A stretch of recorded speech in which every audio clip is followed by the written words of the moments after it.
এখন আমি দিয়ে দিব ১ কাপ পরিমাণ টক দই।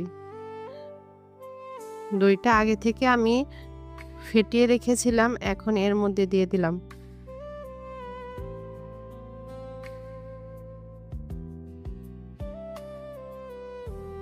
এখন মসলার সাথে দই ভালো করে মিশিয়ে নিব।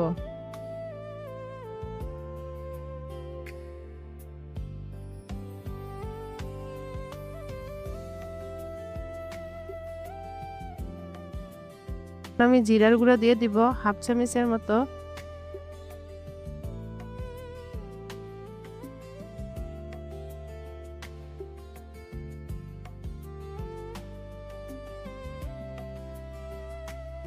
আর 1 চামচ মরিচের গুঁড়া দিয়ে দিব।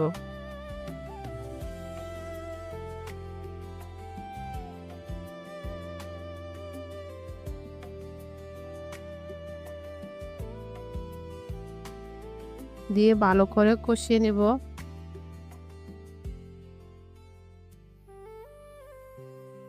পরিমাণ মতো লবণ দিয়ে দিলাম। আমি আগে থেকে লবণ দেই নাই, এখন আমি পরিমাণ মতো লবণ দিয়ে দিলাম।